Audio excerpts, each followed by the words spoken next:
Vance Archer never really made a name for himself during his short time with the WWE.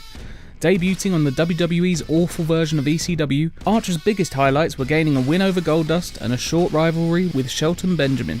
He eventually was moved to SmackDown and formed a tag team with Kurt Hawkins called the Gatecrashers, but they failed to gain any momentum and eventually came to an end. Archer was released on the 19th of November 2010, just 24 days after debuting in WWE Smackdown vs Raw 2011. The best thing most pundits say about Mason Ryan is that he had a good build and that he looked like Batista. After signing a 5-year deal with the WWE in 2009, Mason Ryan made his WWE debut in 2011, immediately interfering in a match between CM Punk and John Cena, two of WWE's biggest stars at the time. After laying Cena out and being presented with a Nexus armband by CM Punk, Ryan's career immediately went on a downward slide. After a big Royal Rumble elimination spot and a couple of injuries, Ryan's career petered out as people realised he wasn't any good in the ring. His release was quietly announced in 2014. Mason made an appearance in WWE 12, not that anyone wanted to play as him. What happens when WWE jumps on the latest Pirates of the Caribbean craze? Paul Burchill happens. A talented in-ring worker, Burchill signed for the WWE in 2005 before swinging his way into our television screens as a pirate later the same year. When you declare that Blackbeard is your relative, that kills any credibility your character has. And that's what happened with Burchill. He was never taken seriously by the WWE, and this gimmick effectively killed Burchill's wrestling career.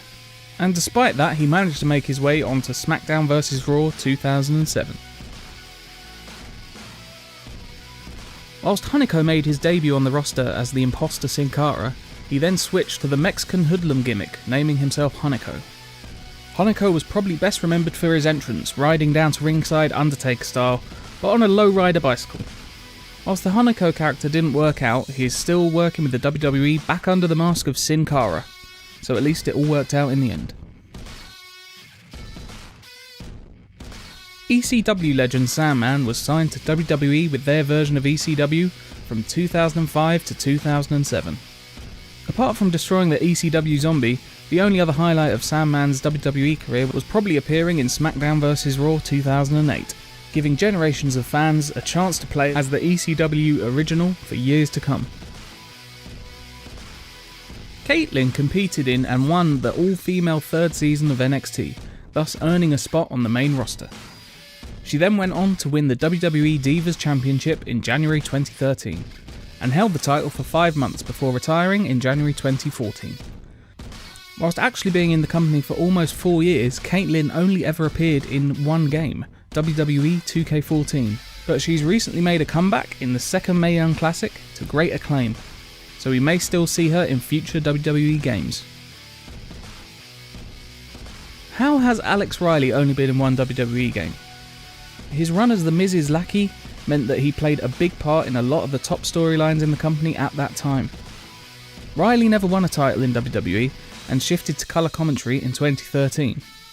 Riley briefly returned to the ring in NXT in 2016, but it didn't amount to anything and he was released in May 2016. In his years with WWE, Riley only appeared in one game, WWE 12.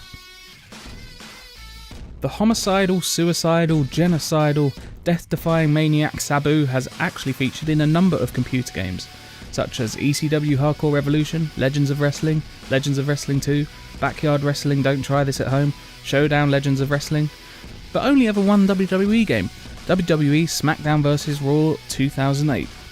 Similar to Sandman, Sabu was part of the abysmal ECWWE as part of the Hardcore Originals, feuding with the New Breed. Sabu lasted for just over a year in WWE before being released from his contract and returning to the indie circuit.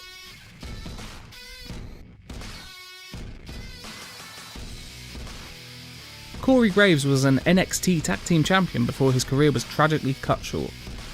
Thankfully, Graves successfully transitioned into a career on the commentary table in NXT.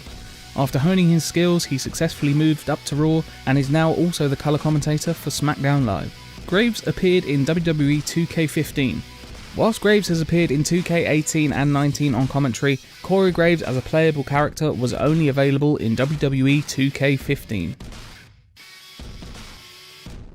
Best known for his work with the Worldwide Wrestling Federation and his powerful bear hug finishing move, The late great Bruno Sammartino held the WWF World Heavyweight Championship for more than 11 years across 2 reigns.